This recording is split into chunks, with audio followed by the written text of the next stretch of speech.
Alison, how are you? Good afternoon, and welcome back again to yet another lovely session. And you're really as brave as I am. Hi, Jane. Hi, Jane. Sorry, I saw Jane. Let's see if I can use this better. Hope you all had a wonderful evening, and you're well rested for today's session. Should be as interesting and as fun as the last one. Trust me.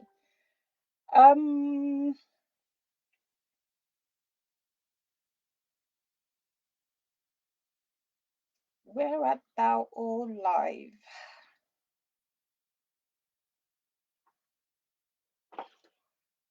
So is my voice any better on this one before we start? Let me just verify that you can all hear me properly and no, it's all good. Because yesterday we had some technical problems, but looking at all the information here, it looks as if it's good. Oh, that's great, Alison. Yes, we're going to start off with interfacing now, so don't worry about it. We're just going to take it step by step. And no rush, no anything. And if some people are more advanced than some others, and those that can just go off and do it, that's fine. But if you really do need the help, just stay with me and I'll go through it step by step. So that's wonderful. So it's great to have you on board. And if we remember, we cut out all our pieces yesterday. And hi, Deb, how are you? Thank you very much. And thanks for joining us again today. We cut out the outer piece. We cut out the lining piece. If you're adding the contrast, the bottom bit to it, which is the overlay, we cut that out as well, and the interfacing that goes with it. And we also cut out the pockets. There'll be 2 pockets in it, so we have the 2 pockets as well. And we do have parts of the handle already cut out, but some might want to use fabric, some might want to use leather and fabric as the instruction says, and some might just want to use webbing. So it's all up to you. Hi, Trudy. Thank you. That's great. Alison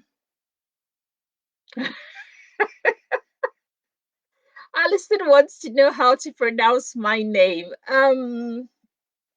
My full name is Titi Layomi Ninwolua, but everybody calls me Titi because it's a lot easier.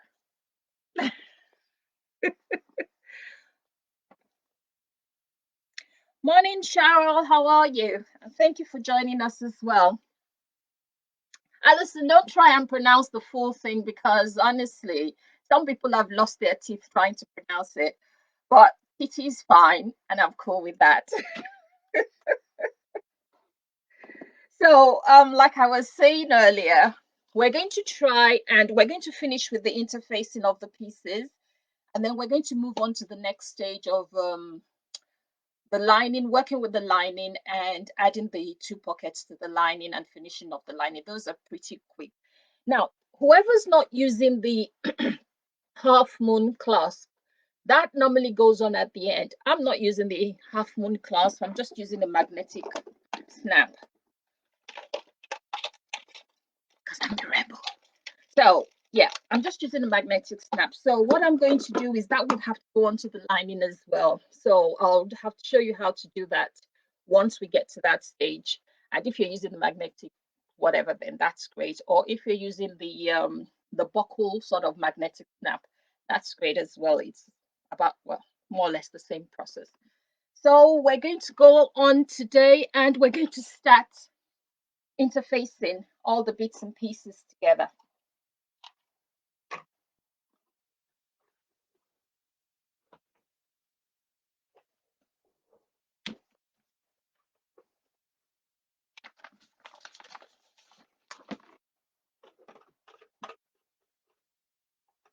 So first things first, make sure you know the best temperature for the fabric materials you're using so we don't burn them or scald them or do anything funny to them.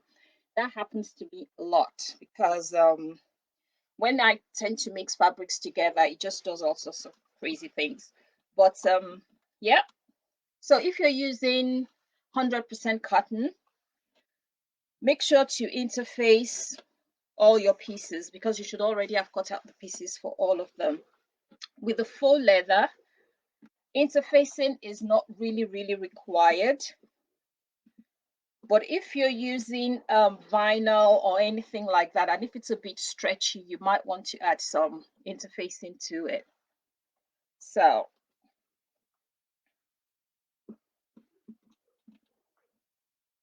interfacing, and with the interfacing, all you're trying to do, like like Trudy always says, she's online, yes. She always says you're only trying to melt the glue on the interfacing. You're not trying to sort of like, you know, create something new or do whatever. So just make sure that the heat from your iron is just enough to melt the glue on the interfacing and to attach it to your fabric. So that's the outer done. The next bit is going to be the lining.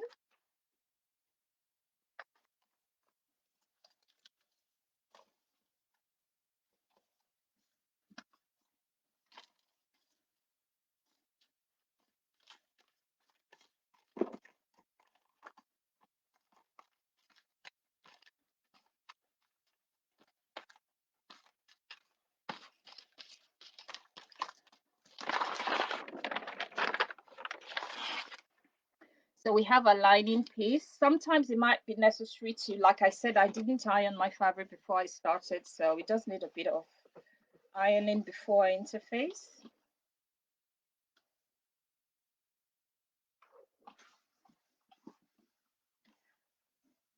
Hi Verna, Elaine, how are you? Thank you for joining us today as well.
And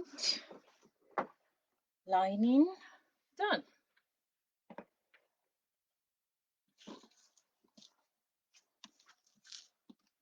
Next, we're going to interface the pocket pieces. They're just 2 of them, so 1, 2, quick iron.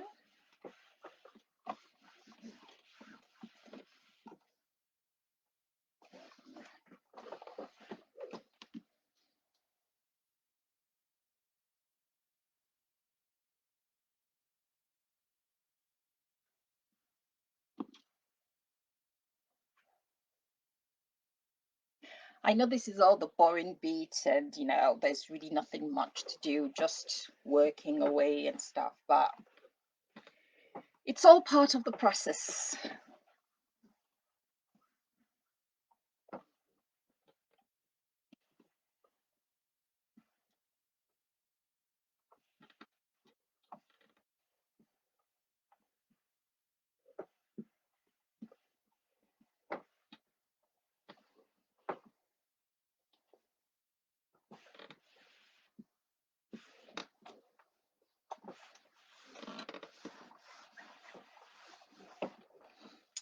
Okay, and then we have the overlay.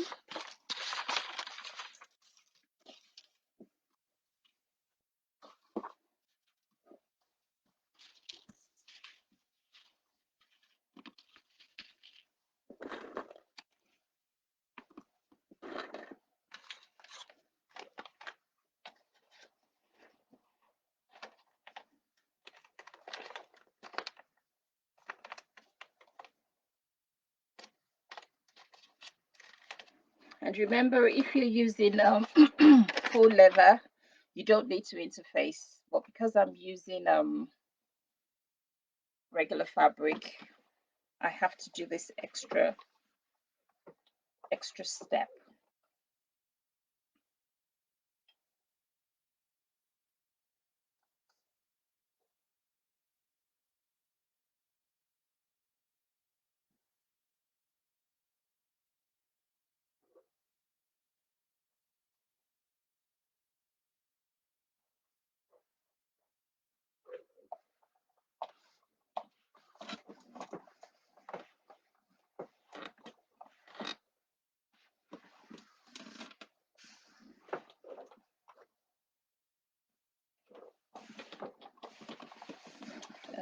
Okay, all done.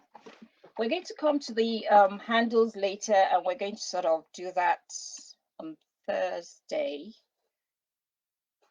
But just today, we're going to concentrate on the lining piece, which is the main piece. So that's done. Yep.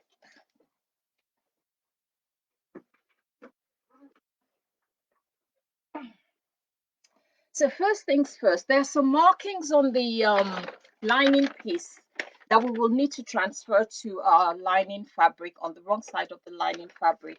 So if you look right down the center, that's the dotted line down the center of your pattern is the center of the piece. So you would see some what do you call it, dot lines on both sides of the center line. We need to transfer those dot lines to our fabric, and yeah, that's the only one we need to do. So we have our fabric, and if possible, please try and put it on the wrong side of your lining fabric, because that's where we're really going to need it. So dot lines.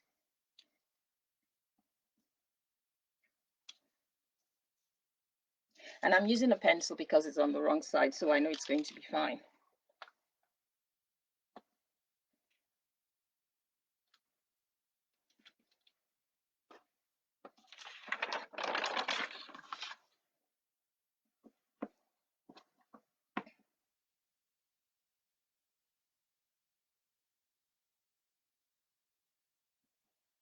Now, one thing for sure is I'm not yet a dressmaker, and I'm sure there'll be easier ways of transferring dot lines and everything. But for now, what I've done is the first thing I did was I marked the bottoms of where the dot lines, the bottom where the dot lines, where they meet the fabric, I marked those. And then right at the point up there, I just put a dot through with my marker, well, my pencil. And then I joined the line. So that should give me the exact dot length, the dot length that I need. So if that works for you, that's great. But that's the way I've done that. And I think that's all we need to do for that.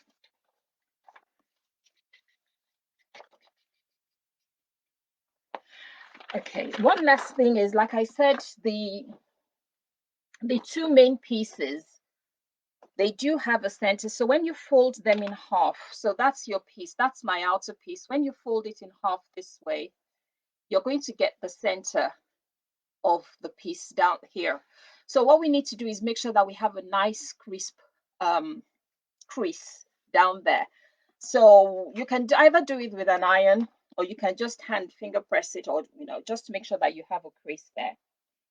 It would assist us further down the line.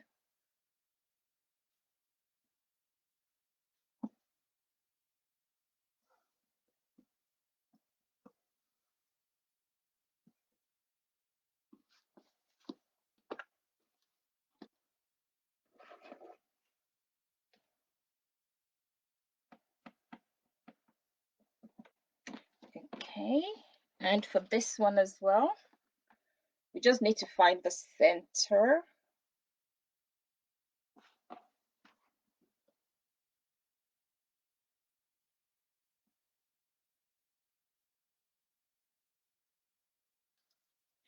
Hi, Sharon. Oh, do you, Samantha? I always use a pencil as well. But your instruction says marker, and I thought, ooh, that's posh.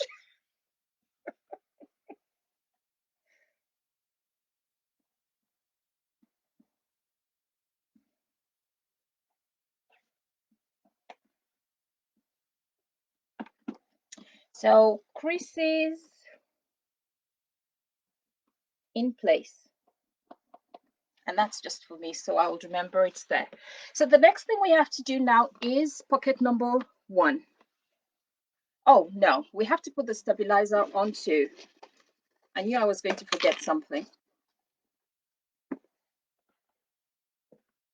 So on the main, not on your lining fabric, on your main outer fabric, your nice funky looking one, we need to attach the stabilizer onto it. Now, although my although my stabilizer is a fusible, I'm not going to fuse it on. I'm going to sew it on, pin it all in place, and then sew it all around, because we always get to trim off the seams as well, just to reduce the bulk. So although it's a fusible, I shall not be using the fuse section of it. So we place that over our main fabric,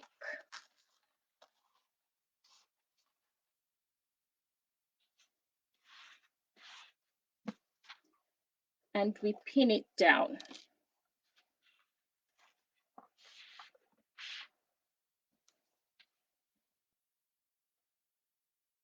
And we're going to sew around with a 1/4 inch seam allowance just to hold it in place.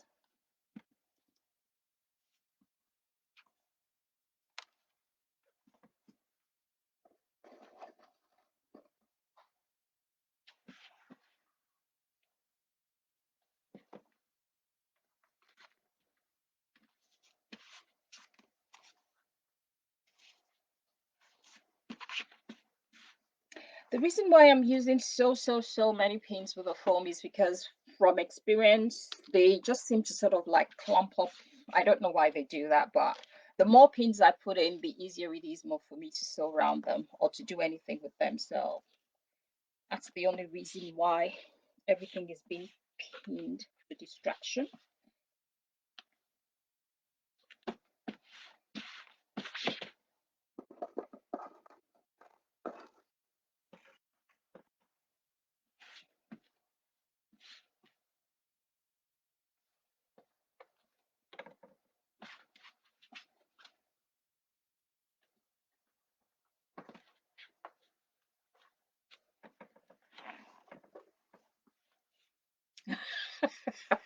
Oh, Samantha, you are posh.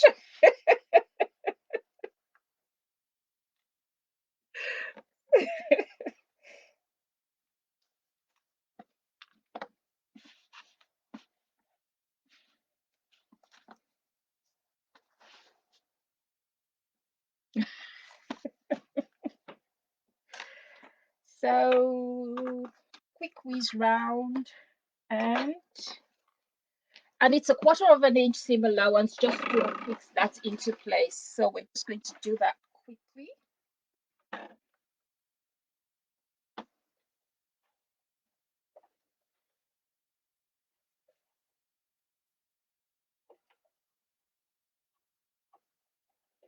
Did it say 1/4 inch or an eighth actually?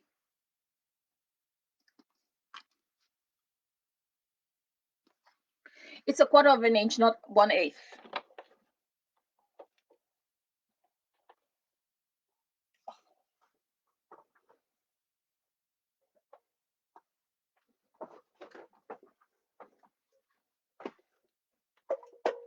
My pedal was having a party down there, so I had to go fetch it, but it's here. Good.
almost done.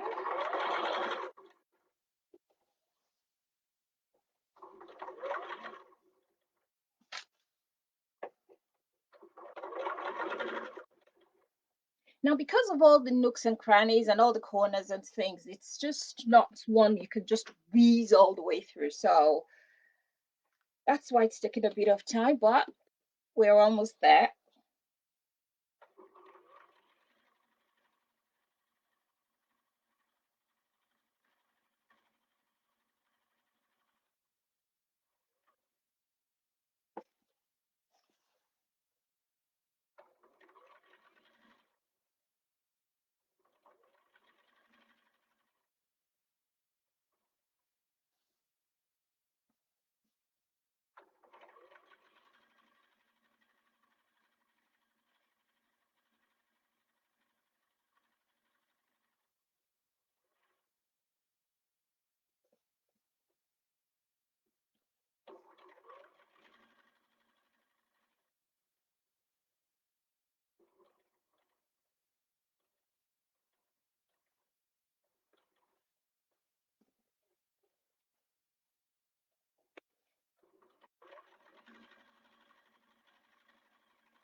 And it's all done. So now what we're going to do is we're going to trim round the edges of the, we're going to trim round and reduce the bulk on the foam all the way around.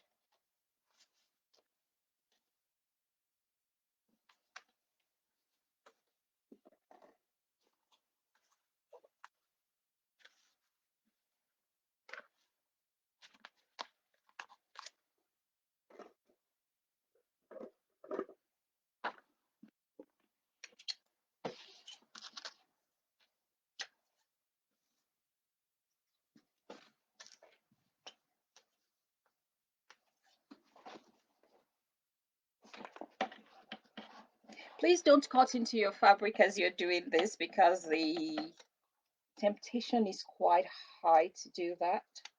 So carefully just trim round.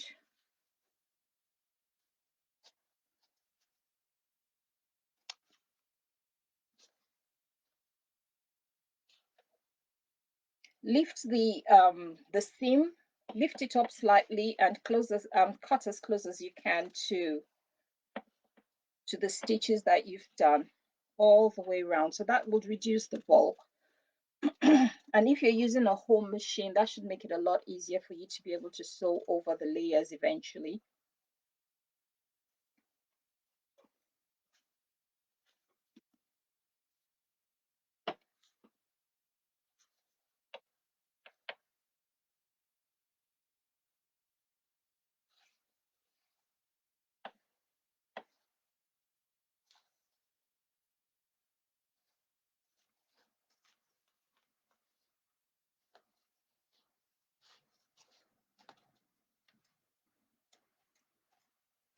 And whatever you do, just try not to snip your stitches either. Because well, I almost did that just now.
Almost done, just a few more corners.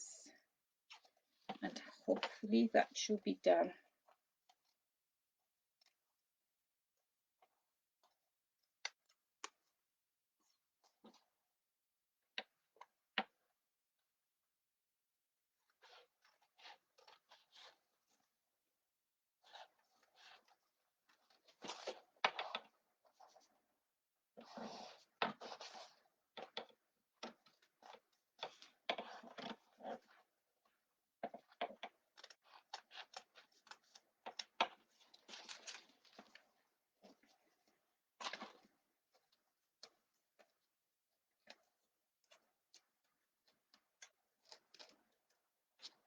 The reason why I don't really like working from the back of the fabric is because there is a tendency to snip the upper fabric, so I tend not to.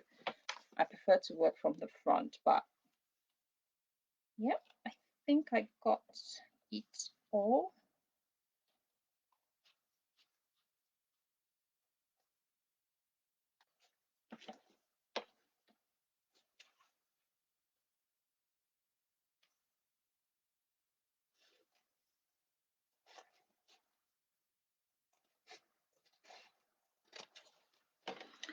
Okay, so that's it.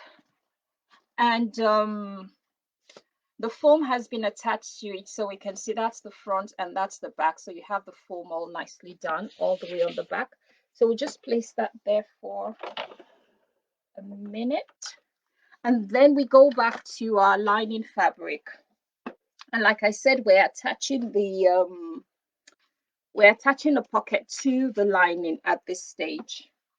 And we're going to start off with the zipper. So if you have your zipper with you, we're using a 7-inch zipper today. So if you have your zipper with you, grab that. So for the small one is a 7-inch zipper, and the large one is, oh, it's a 7-inch zipper as well.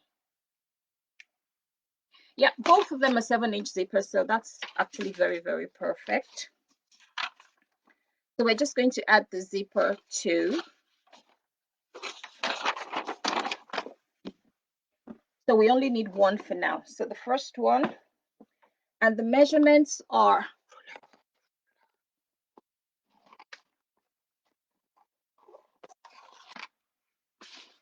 now remember the center line we put in the lining fabric down there.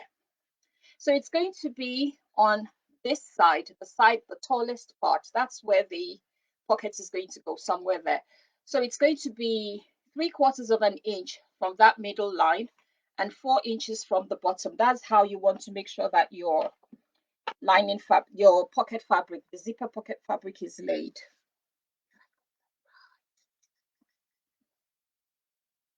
Yep, that's for the small. And for the large one, it's 2 by 5. So it's 2 inches by 5. So whichever size you're making, just bear that in mind. Look at the instructions and it should all say that. We need to put the markings from, which we already did. So yes. Yeah, so we're just going to attach the zipper pocket now, which is half. Where's the other ruler? 3. And you're attaching it to the right side of the lining.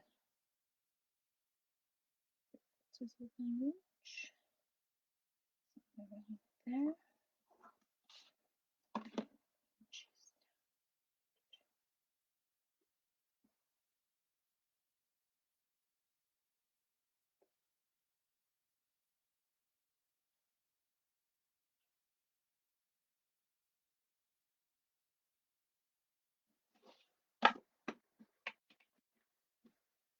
Once you have that nicely situated, please, as usual, pin it to an info. Well, not too much, just 4 pins will do.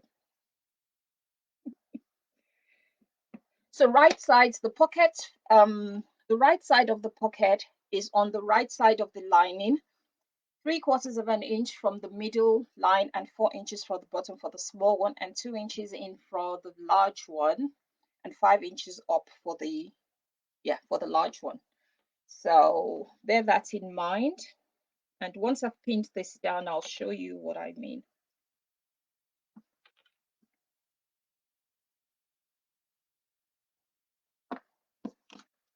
So that's what it's going to look like. So you can see that's my pocket fabric, and it's facing right sides together, and 4 inch, because I'm making the small one, so that's 4, and that's my middle line, and it's 3/4 of an inch from the middle line and 4 from the bottom.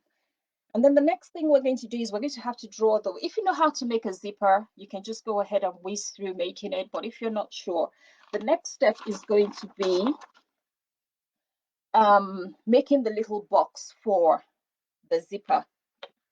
And to do that is we need to draw a box. How many?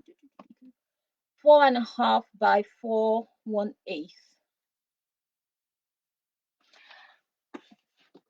So we're drawing a line 4.5 up.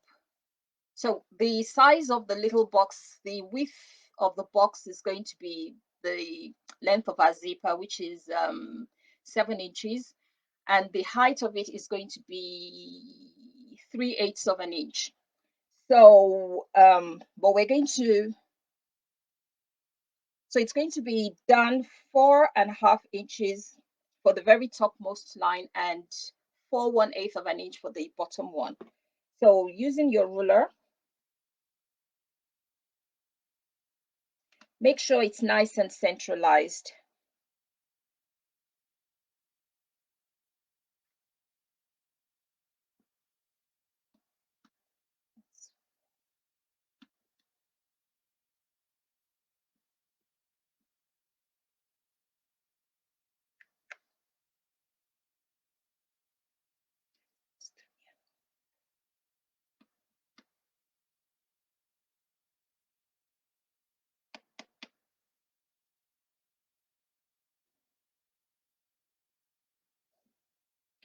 Remember, the box you're drawing should be no more than 7 inches long, because your zipper is 7 inches.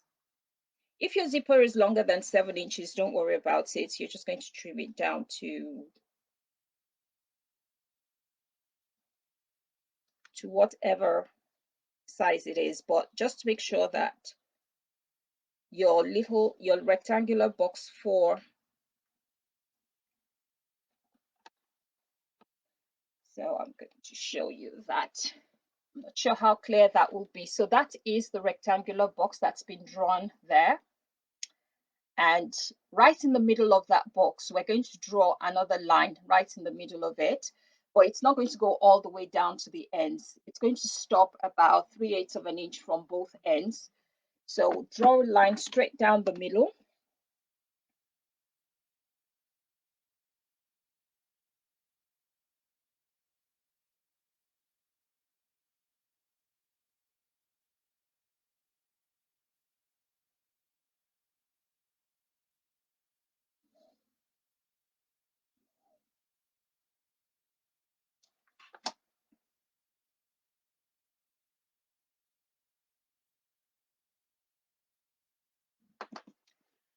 Okay, so we're drawing lines straight down the middle, but it doesn't touch the sides. It doesn't touch the sides of the rectangular box. You leave about between 2/8 of an inch to 3/8 of an inch of a gap, and then from the point where the lines stop, draw a line into the corners of the box. So you have a box, and then at the end of the boxes, it has like a Y shape. So there's a line right down the middle, and it has like a Y shape. So that's what you should, upside down, and that's what you should see on there, the way the box has been drawn.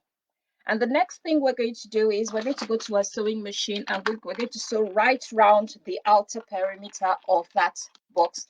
The inner line we leave for now, and we just sew round the perimeter of the box.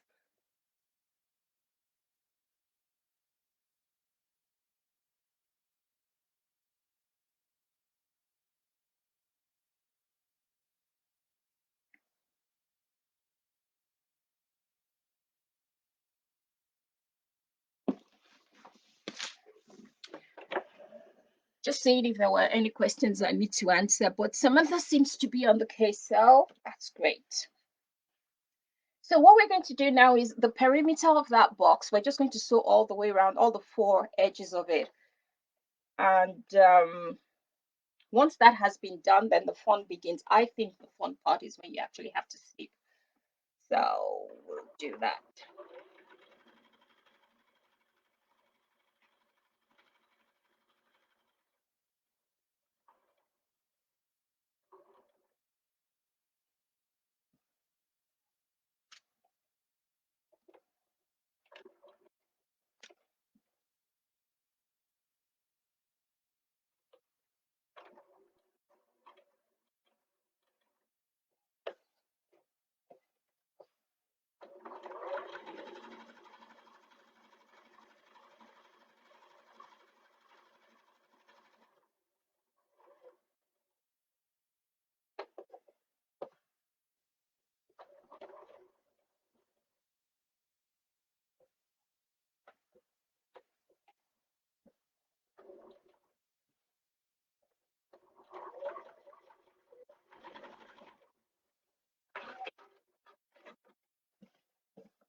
So I'm using variegated thread, and you can actually see, if you should be able to see the color all the way round the box, the way I've just sort of like sewn it all the way around. And if you look at the back, you can just see the thread just going on the outer perimeter of the box, and that's what we want. The next thing we're going to do is we're going to snip right down the center of that line. You remember this, the line we drew down the center. Now we're going to snip into that. We're going to cut all along that line, and then we stop at exactly where that Y shape begins. We're going to stop there and then cut diagonally into the Ys. But please make sure you do not trim, you do not snip into your seam. I always start off with my seam ripper just to make a small hole. I do have another gadget I could use, but my seam ripper seems to always do the job.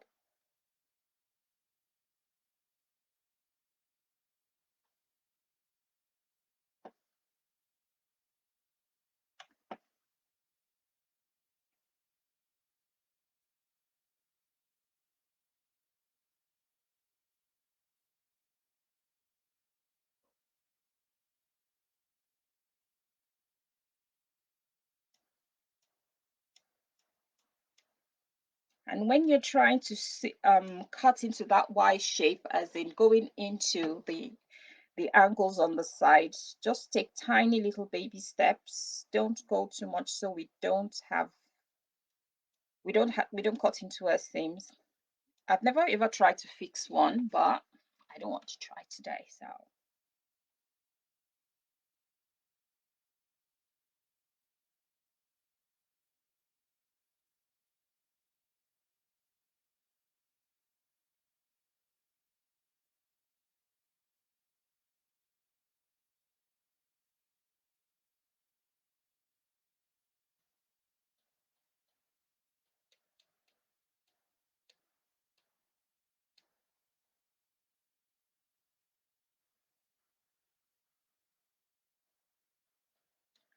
okay. I've managed to snip as close as I can without cutting into my fabric. So at this stage, we take out all the pins and everything, and I wouldn't go through. I will iron once I've turned it around, but another thing we can do is lift up. So with the pocket facing, the wrong side of the pocket facing you, lift it up, iron and press the seam there, then lift it up this side, iron and press the seam, and then lift it up on this side, iron and press the seam, lift it up on this side, iron and press the seam, and then you turn it the other way. But I'm just going to turn it, and then I'm going to sort of like iron the life out of it.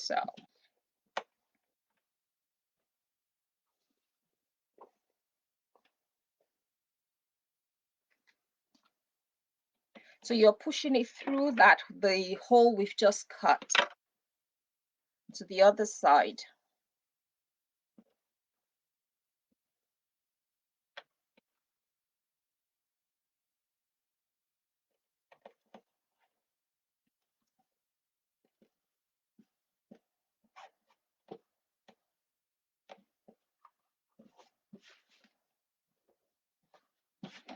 So as you can see, all I just need to do now is give it a nice good press, and hopefully that should make it look nice.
So try as much as possible to sort of press down the edges, because they do crinkle a lot, and it looks as if it's not right. But if you give it a nice good press, some people sort of spritz it with a little bit of water or something, but I just find out that a good pressing does the trick for me all the time. So just going to give it a nice good press.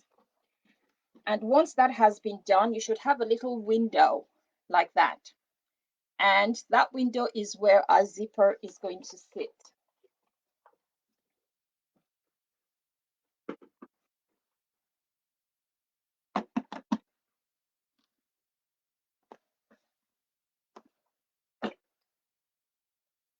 Now, at this stage, if you want to use double-sided tape, you can. If you want to use, I've never used glue, but double-sided tape, yes, is one that I know that you can use. So you can add double-sided tape to hold down the zipper before you sew over it. But like most things, I don't really bother about double-sided tape. But like I said, if it's something you would like to do, please go ahead and use it. But I'll just pin it into place and you'll be fine.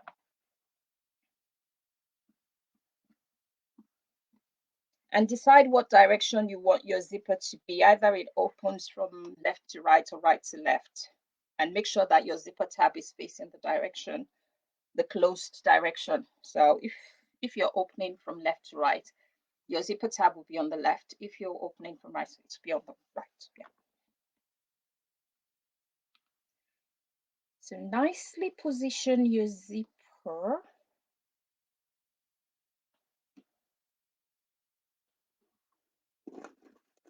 And again, I use lots of pins. And every single thing I do, I would rather pin than use tapes or anything. But please use whatever it is that's easiest for you.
So as you can see, all I've just done is I've pinned all the way around, and you can see the zipper peeking through that hole that I've just slayed. So the zipper is, so that's the full zipper there at the back. So you're just making sure that the zipper teeth from the tab to wherever, well, the end of your 7 inches is poking through that hole that we made. So that's your zipper at the back, the full length of your zipper. But I've just positioned it so that, because my zipper is actually 8 inches, so I'm just to cut off excess. So, so I'm just going to sew round. And at this stage is where I would normally swap my zipper foot, which is down there.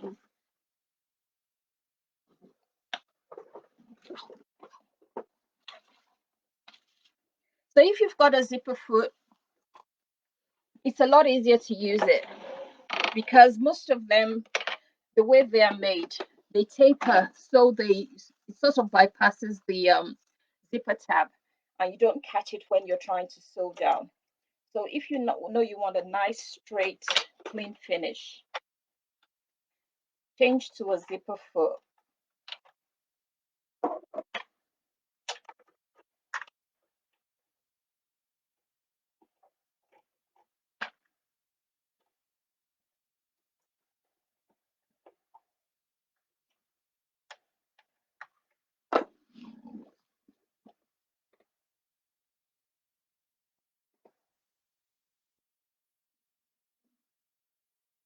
Oh, Alison, if you want me to go over what I've just done, just let me know. But it's quite easy to do once you know how to do it. It's honestly, it's the only way I know. Well, I think it's the only way I know to make zips, to put zips into, bag sides and stuff. So if you do want me to go over it, just let me know and I'll whiz through it again.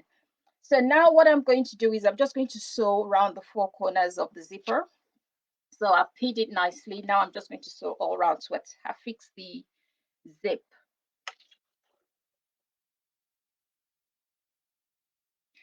You might need to move the tab depending on the sort of zipper foot you've got.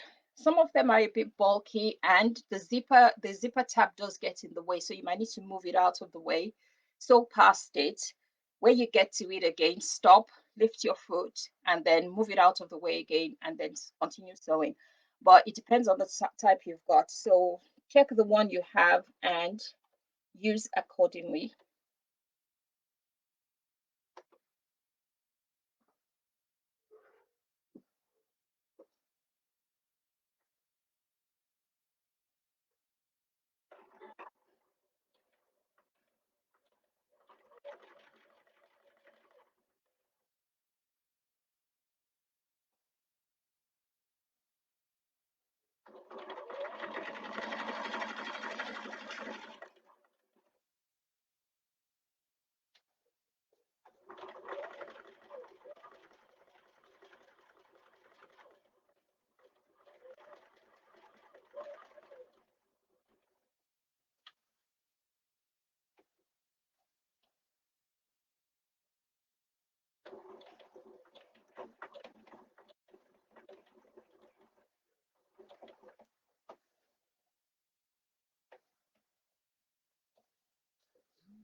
Okay, that's that done.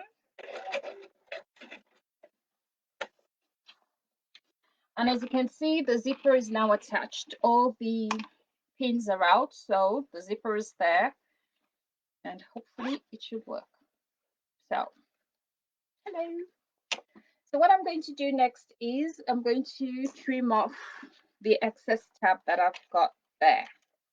And the only reason I'm going to do it is because it's got a metal clip and I wouldn't want to catch that somewhere along the line. So off you go. And the other one, I believe I can leave because it should not come in contact with anything. And then the next thing we're going to do is we're going to take the top of our, with the longer part on your left hand side, the longer part of the lining, so like that, wrong side facing you, the top part of the zipper pocket, bring it down to meet the bottom part, and then we're going to sew around that with so we're going to stitch round 1, 2, 3 edges, and we make sure we don't catch the lining in any way. So please try and make sure that the lining is out of the way when you're stitching. I've finished with my zipper foot now, so off it goes.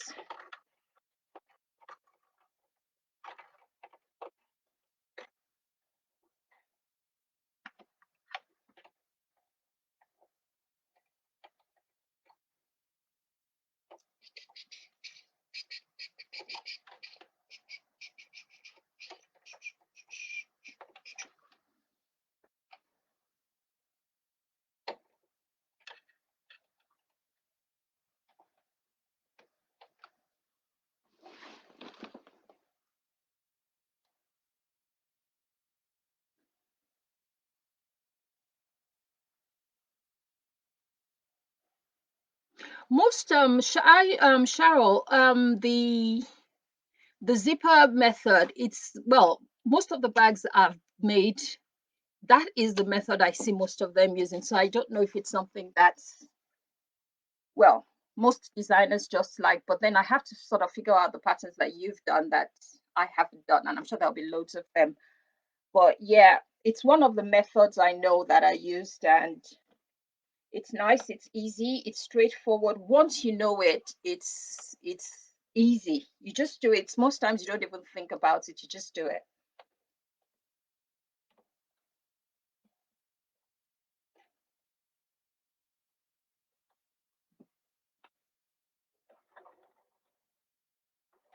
So now what I'm doing is I'm sewing the zipper pocket shut and making sure that I do not catch the lining. So I've moved the lining completely out of the way, as in it's not under the zipper, under the machine foot at all.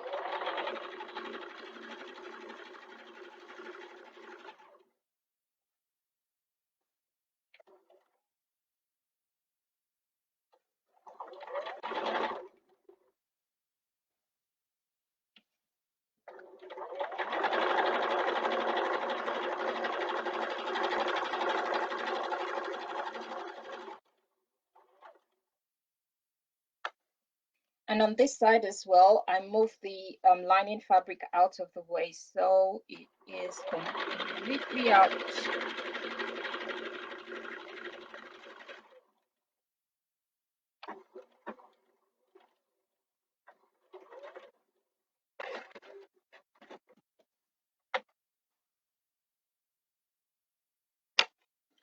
And voila, the zipper pocket is all sewn in, nicely sewn in, and the zipper looks good on that side too, except for this trailing thread.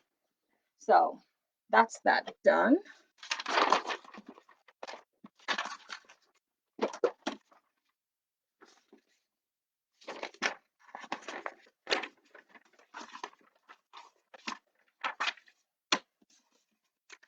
Next, we're going to create the slip pocket, which is the second pocket that goes on the lining fabric, and that should be a lot easier to do. So we're folding it in half. So it's going to be, so if we remember when we cut the pocket out, the pocket was, so that's the long side, that's the short side. So we're folding it in half. So the long side is halved and the short side is still going to be the way, well, whatever size it is. So we're going to leave the normal way we all sew pockets and things. We're going to sew, leaving a gap, and then we turn it right side out and do all the bits and pieces. So I'm just going to go that way and then that way.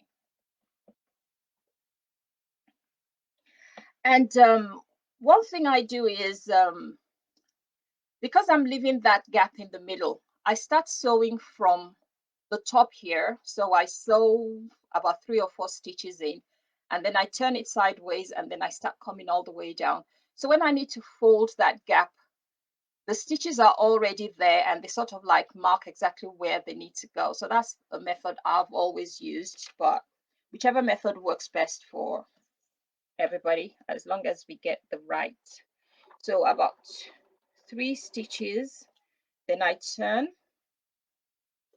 and start sewing down the side I want.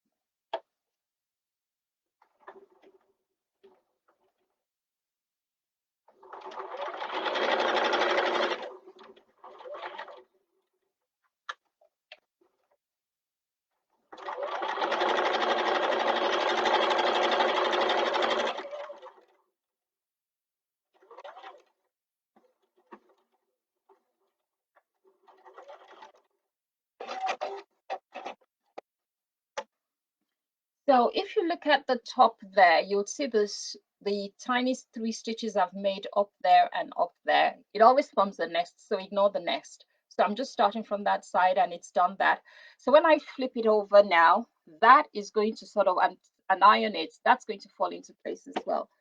So I need to snip my edges.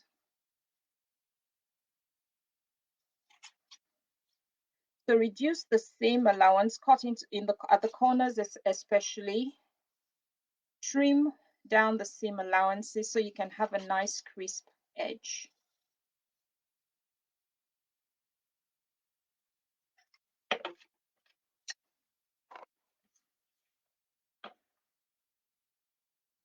And then we turn it right side out.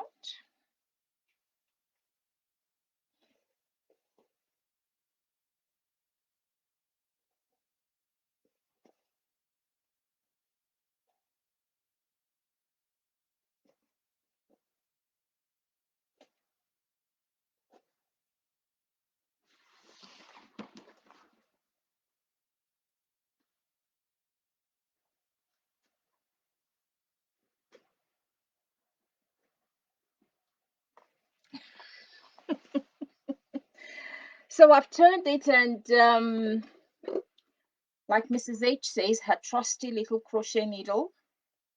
Poke out all the corners, make sure everything is nice and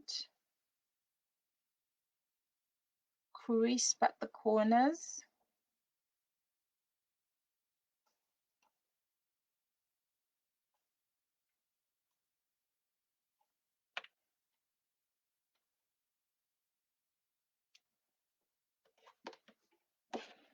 And then I'm going to iron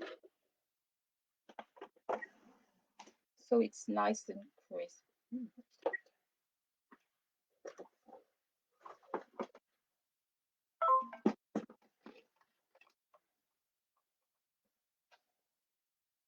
So as you can see, the gap is nice and flat. Every single thing looks nice. So I'm just going to press that nicely into place. and it's going to be going on the lining fabric just below the zippered pocket.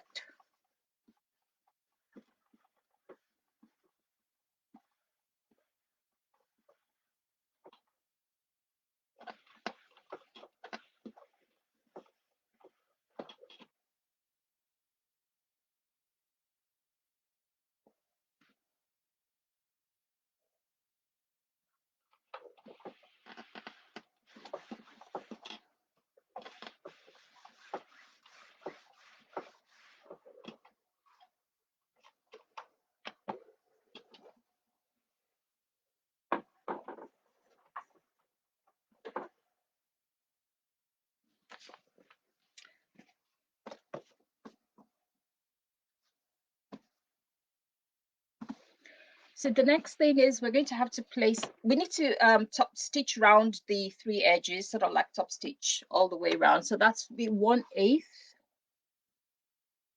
No, no, no, no, no, no, no, no, no, no. Yeah. Yeah, we're going to top stitch the folded edge. So that, yeah, that bit, we're going to top stitch it 1/8 of an inch. Increase the stitch. I always use 4.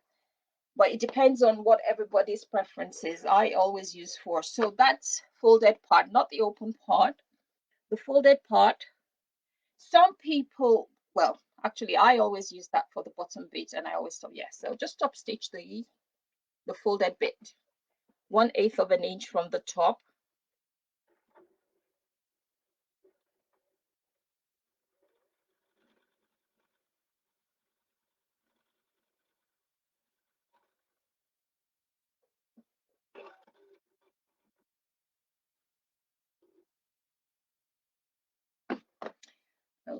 Okay.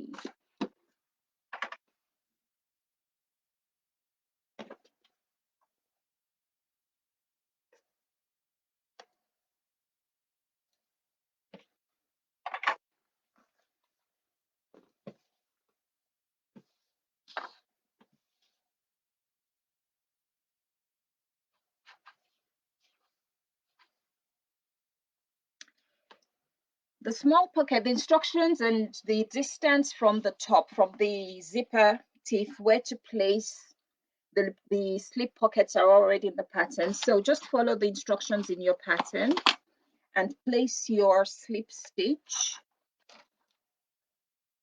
And if you're making the small, that should be on number 20. I don't have the instructions of the large printed out, but it'll be there if you're following as well. So you'll be there. So, oh yeah, actually it's at the same place as well. So the large one is there as well in the same place, and it tells you what the distance is from the zipper.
So once you've done that, just put a couple of pins in so it doesn't move and it doesn't shift.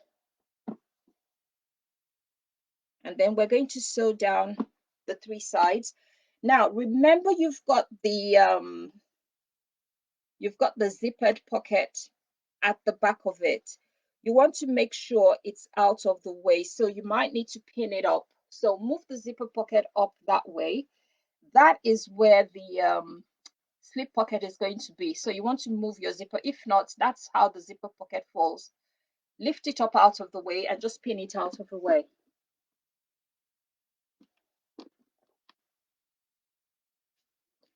And then We just sew down 3 sides to secure it in place.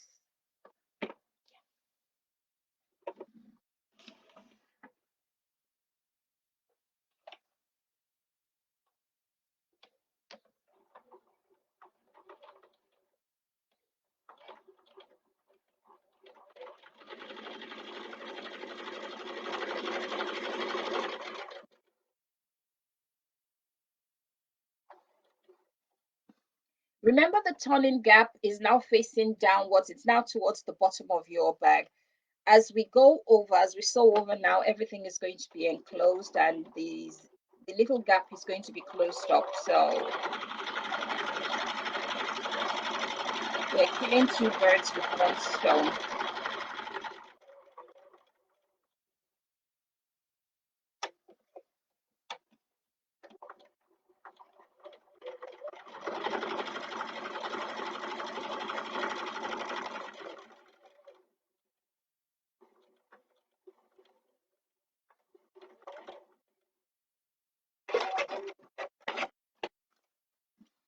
My pocket is slightly too big, but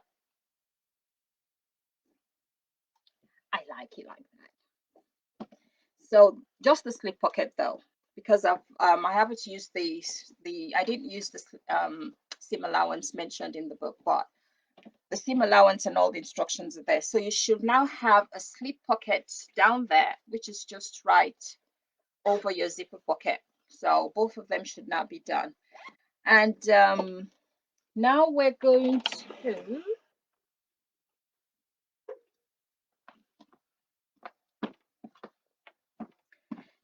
finish off the lining. So you remember the dots we put on the wrong side of the fabric.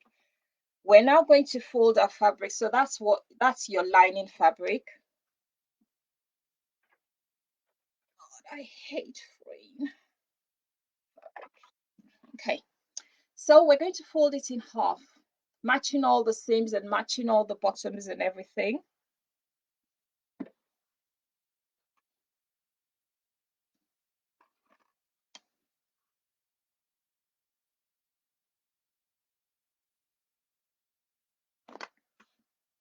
So we're going to make sure that they match. So we've folded on that central seam line there, and you know we had the dots that we drew.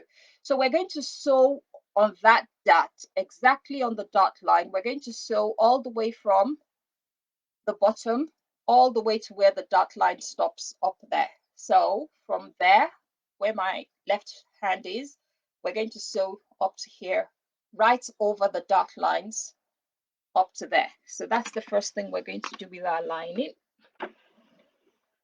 And that section, I asked somebody this morning, as in I was reading through it and I thought, oh my goodness, this doesn't make sense right now.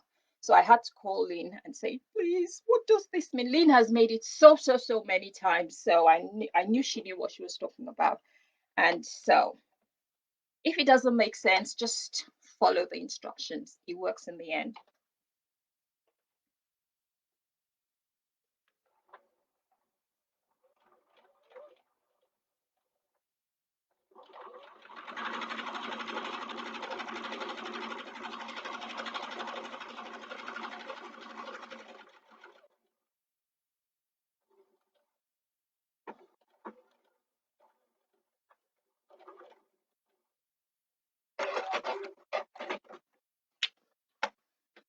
Okay, so that's it. So right on the line. Then the next thing is we're going to sew the bottom right across and then press it open. I'll just finger press it open, but please, if you want, you can actually just press it with an iron just to open the seams up. And your stitching will be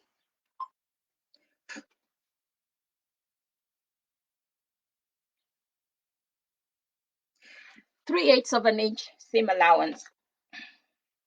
So when you're sewing this side, you know, the darts, just sew on the dart lines, fine. We don't bother about what size the seam allowance is. But when you get to the bottom bit, please make sure we're using 3/8 of an inch seam allowance. And we use 3/8 of an inch unless the pattern says otherwise. And that's why I have to keep checking to make sure I know exactly what it says. So it's 3/8 of an inch seam allowance for the bottom, because it's going to change.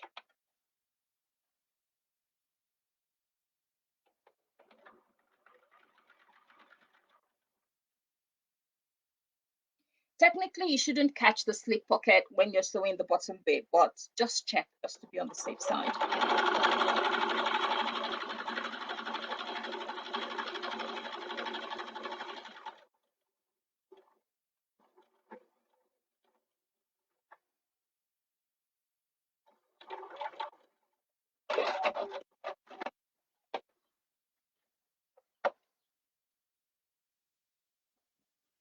Like I said, press open.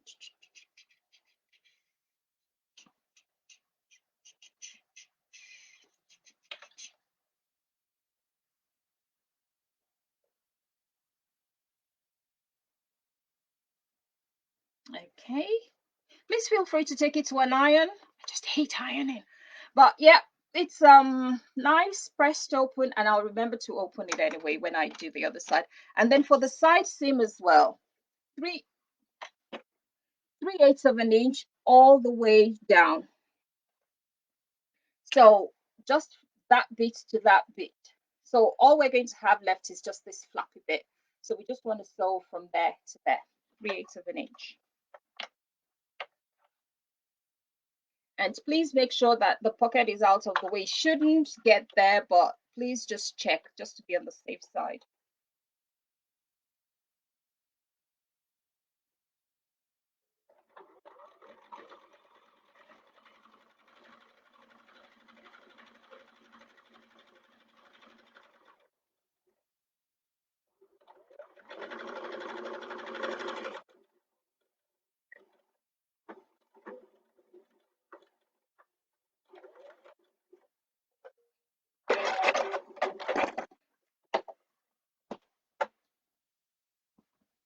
And again, press the seams open.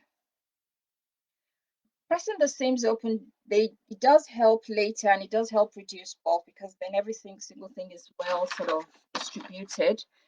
Now the next bit we're going to do is we're going to box the corners, and that's those places in there, which is why we needed to sort of press the seams open so that it's nice and easy to be able to box the corners. Now, boxing the corners, we are going to have to sew with a seam allowance of 1/2 an inch. So you have two options. You can actually just draw the 1/2 an inch line on if you don't know exactly where it is on your machine. And if you do know exactly where it is, then that's fine. But I think I just sussed out where mine is. I've just used the ruler, placed it under the needle at the very point where I want it to be, and I've just measured. So I know it's exactly where it is, and I know what line to look at if I decide to go that route. Or you can just draw 1/2 an inch seam allowance and sew that down.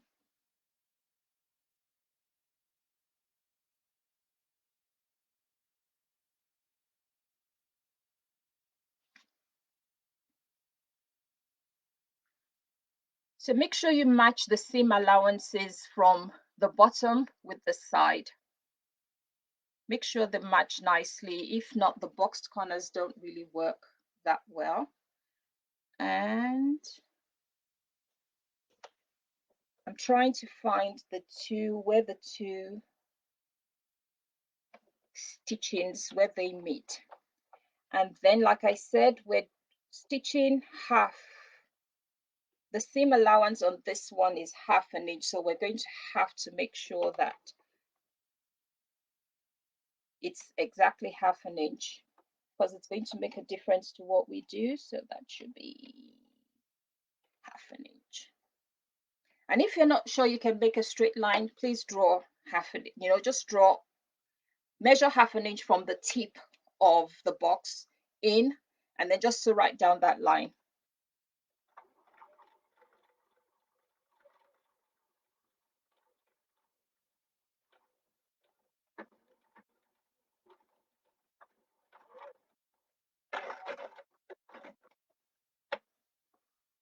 and there. And we can trim that down to 3/8 of an inch, which should be roughly about there.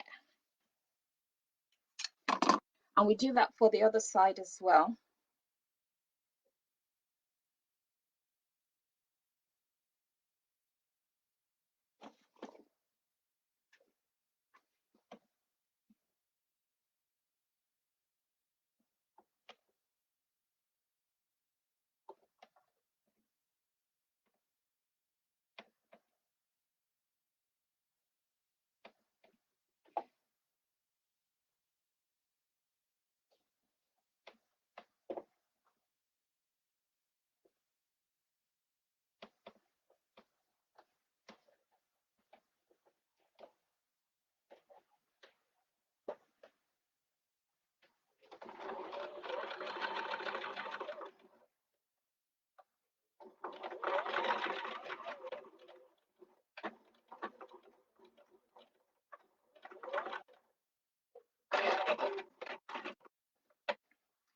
And then just trim it down to 3/8 of an inch again.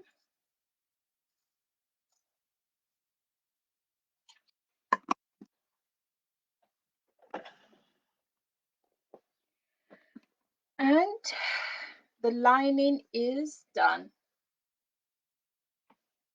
Now, when we finally do the flap, as in the flap all round, we're going to be sewing at 1/2 inch. The seam allowance all the way around it is going to be 1/2 inch, if I remember correctly. So what I'm going to do is I'm just going to draw the 1/2 inch all the way around, and this I'm going to be using magnetic clasps, sorry. So I'm going to draw the line in so that it's going to be easy for me to place my magnetic clasps when I want to place it. So that's 1/2 inch up there, all the way down.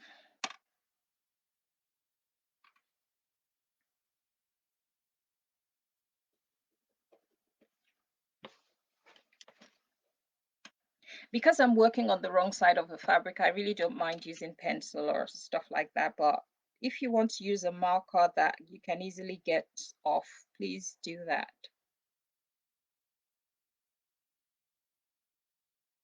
So that's 1/2 inch.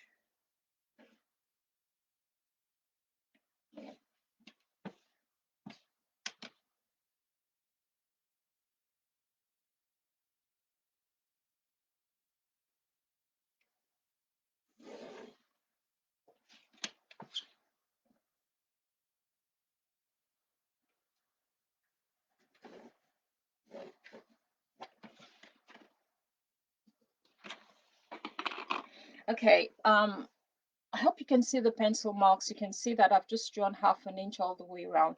So when the bag is closed, that bit is it's going to be the bit that's going to clasp onto the other, that's going to clasp onto the magnetic clasp that's on the underlay down there. So if that is the bag, it's going to come that way and it's going to fit on there.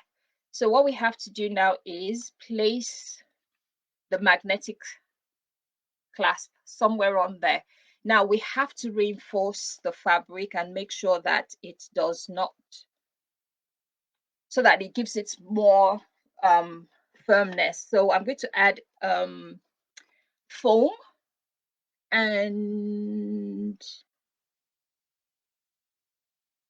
yeah, I'm going to add a bit of Decovil, and I'm going to add a bit of foam to the back of the lining fabric just up there. And I know exactly where that would stay.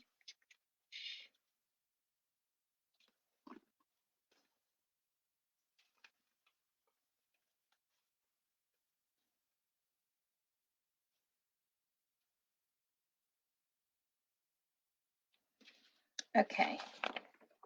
So roughly from the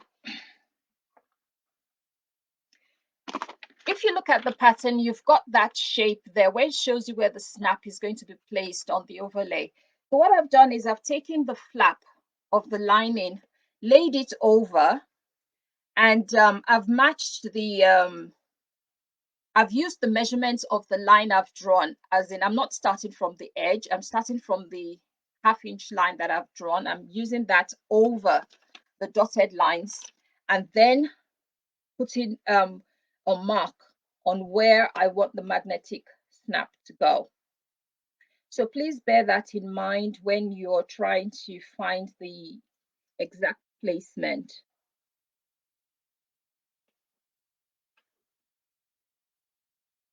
Yep. So it's going to be somewhere there, and it's going to overlap slightly when you do put the clasp on. So I'm going to add a little bit of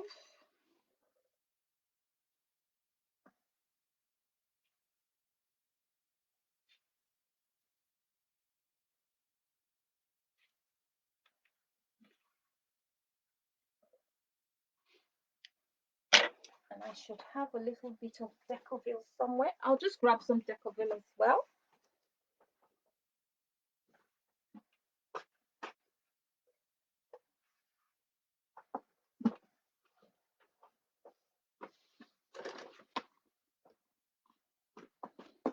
So those are my two lovely pieces of interface stiffeners I'm going to be using.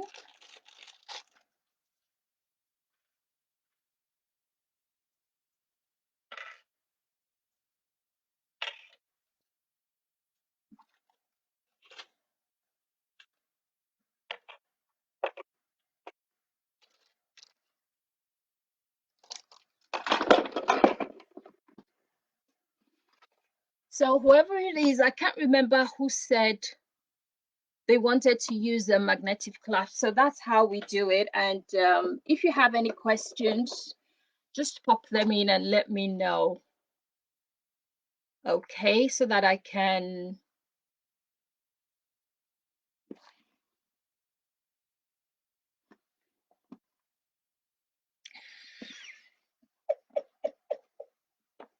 I don't know how you saw that, Samantha, because oh my goodness, you've got good eyesight.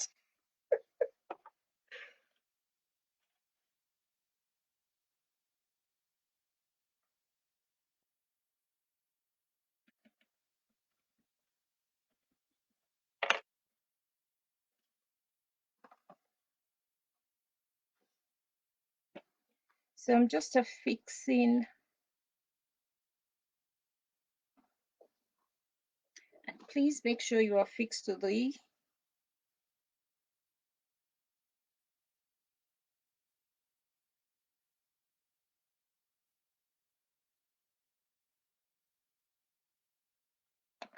and I'm just going to press that into place.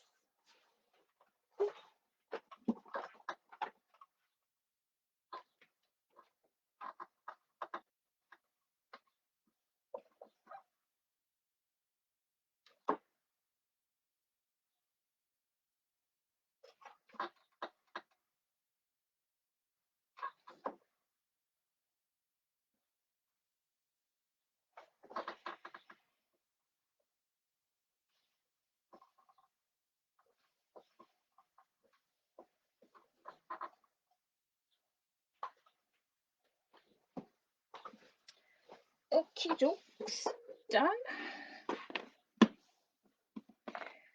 And then, like we normally do, just hold.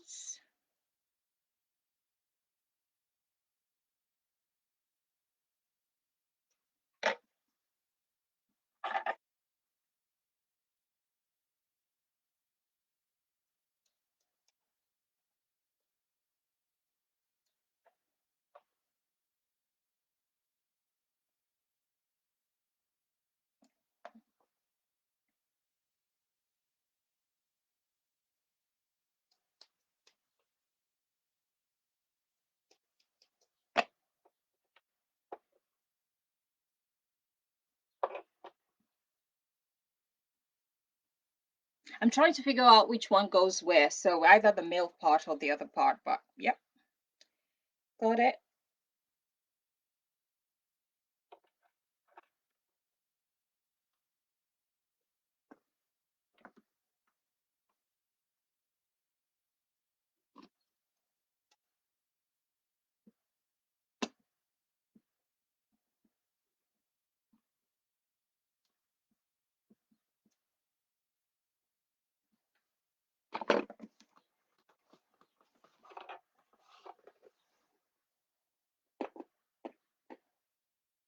Okay, so that's it on the lining side, facing exactly where it's meant to go. I'm going to trim down the foam a bit more because I can see it jutting into the lining. Seam allowance, so I'm just going to take a bit of it off, and it should be good to go.